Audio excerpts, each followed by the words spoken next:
open wide. Ready? Here comes your chunk of Trump. It's my favorite food. With your first bite, here's Mark Thompson. I have a feeling it's going to be beautiful. Well, as mentioned, the new indictment against Donald Trump in the January 6th and the election subversion case, the new indictment is on. The facts presented to a new jury, grand jury, that had to evaluate these facts and say, yeah, based on these facts presented to us, we believe an indictment is appropriate. Those facts and that decision has been made.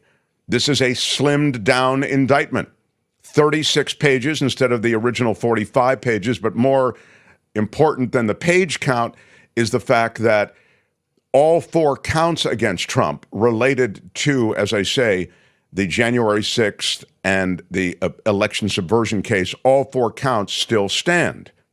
But the Supreme Court justices, because of their decision to protect Donald Trump, the former president, clearly it was a decision associated with immunity that was directed right at Donald Trump to offer that protection to him. The refashioned allegations have to stay clear of any sort of presidential interaction, for example, with the Justice Department. So when President Trump at that time contacted the Justice Department and was trying to get them to announce that there were inconsistencies with the election, trying to get them to suggest to the American public publicly that there was going to be a full investigation into the election because there were irregularities. Those, and by the way, that was, again, he said, you don't actually have to do it. I just need the announcement. So that would be illegal, except for the fact that Donald Trump is now protected because that interaction between the Justice Department and the chief executive would be a presidential act. So that, for example, was excised from this entire indictment. So let's see the way it's being played on morning television. This is the way the Today Show had this going down. Donald Trump facing a renewed legal battle this morning, with special counsel Jack Smith filing a superseding indictment against the former president over his alleged efforts to overturn the 2020 election. While the original charges remain, Smith narrowed and revised his allegations against the former president, removing references to anything that might be considered official acts during his time in office. Online, Mr. Trump calling it the persecution of a political opponent. He has already pleaded not guilty to all of the charges.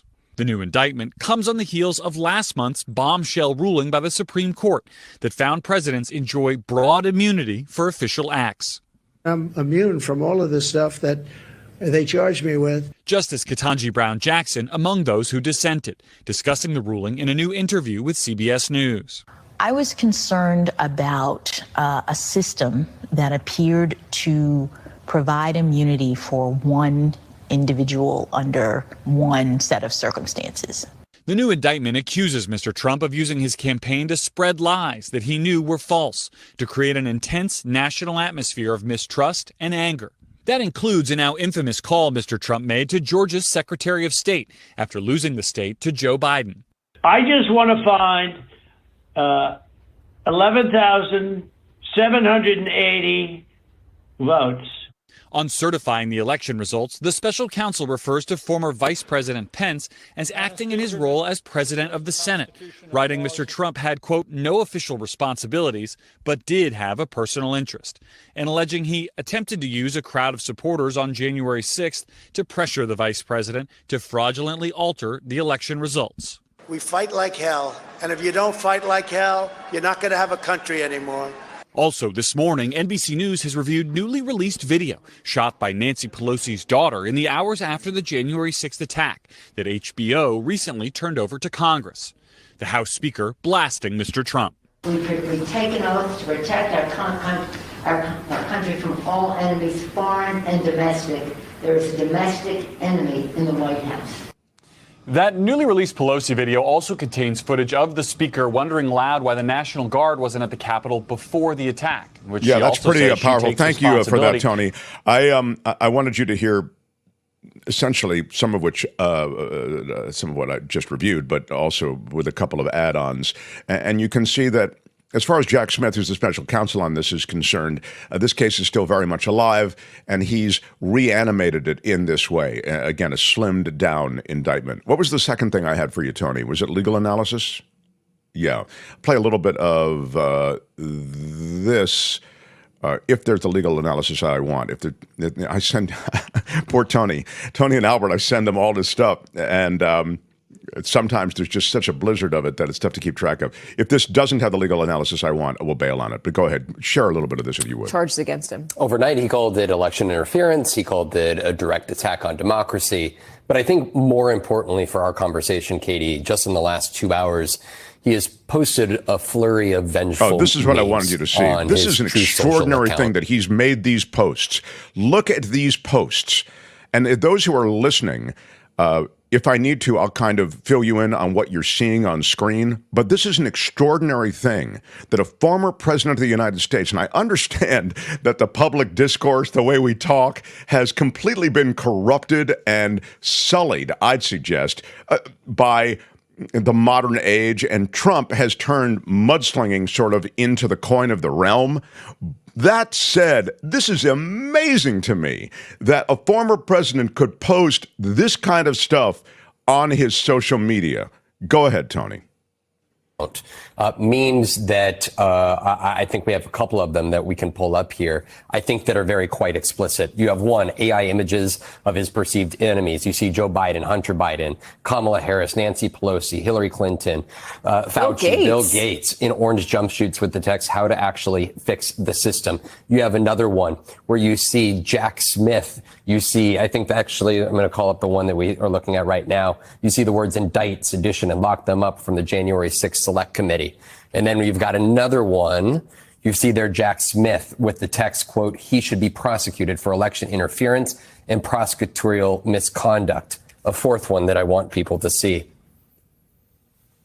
You have President Obama with the text that calls for, quote, public military tribunals of Obama and others. There's a flurry of others. There's others that are QAnon themed. This is Donald Trump just in the last 2 hours. And we'd have to do digging. It doesn't seem like these are posted by real people. Just the handles with the emojis on them and the quality of these AI images. You wonder if it's an individual somewhere that's actually posting this and creating this stuff all on their own, or if it's done by a bot or some other agency that wants to influence things. But put that aside. Right. That doesn't matter. He posted them on his social media. Images of his opponents, exactly.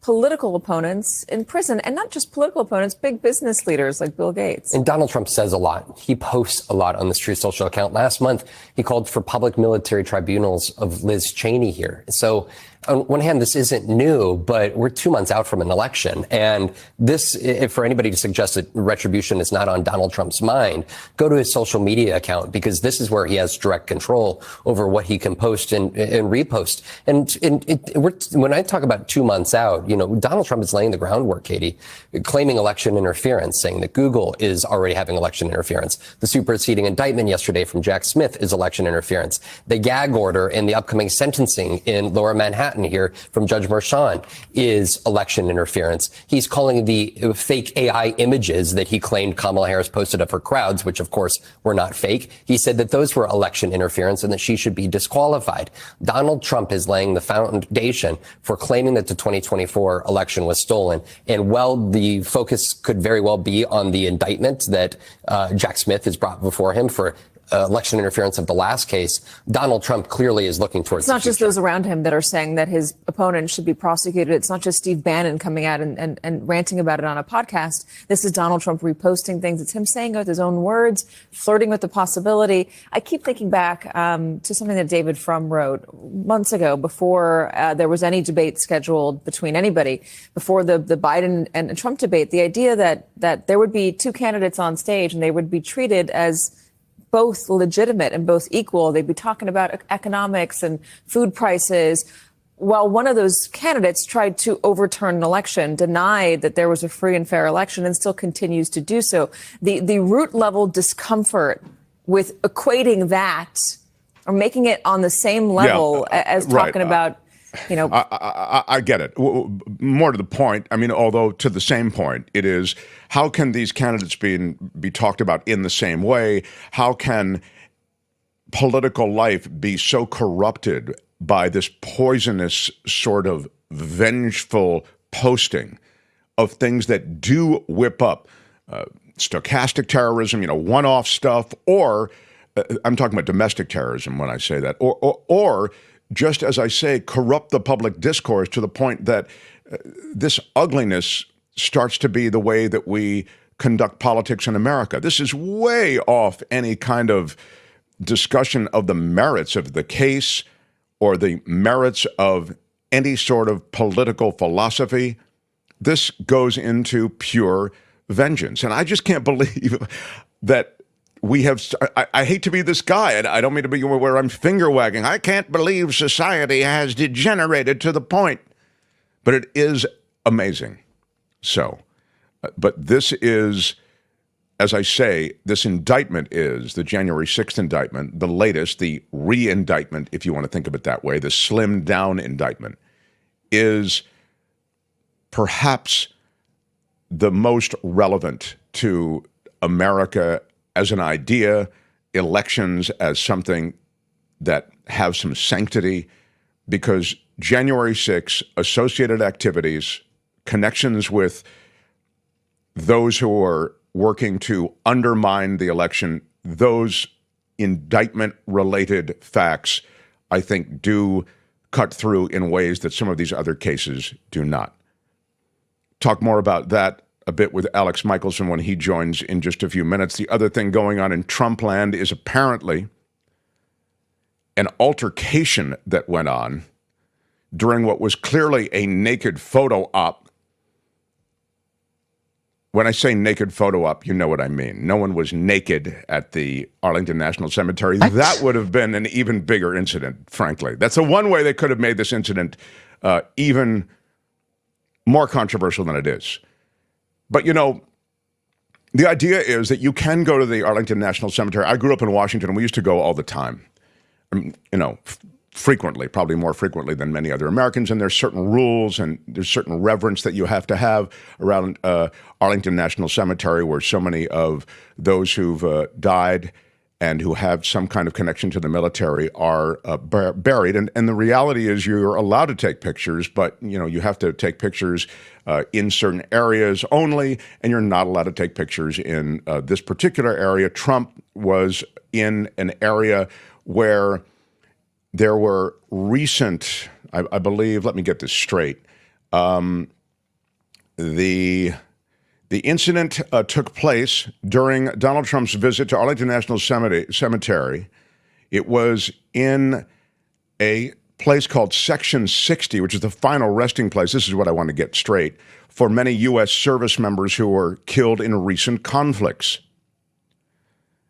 So the guidance was issued to the Trump people and his campaign people. Again, this is sort of a campaign stop, and I'm being polite when I say sort of. And the guidance was issued to them before the memorial event, and again, once they were on site, because of legal restrictions on campaign-related activities there. Well, Trump had been invited to this memorial event to mark the deaths of 13 U.S. service members by some of the grieving families. And it was abundantly clear that in Section 60, no photos and no video was to be taken. Well, apparently there was an attempt to take pictures. There was an attempt to shoot videos in Section 60, and cemetery staff has said that they asked for this to stop, and they got into a back and forth with the Trump people, with his crew. Now, the Trump campaign communications director said, hey, there was no physical altercation, even though that's what's being reported. But the back and forth is a bad look if it gets out. I mean, again, many pictures are taken at Arlington Cemetery, but this was an area that has a sacrosanct aspect to it.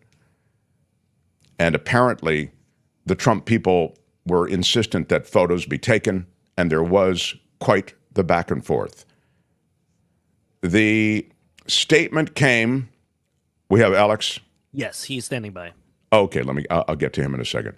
The Trump campaign says they have footage that sort of shows that there was no physical altercation, but they haven't released that footage.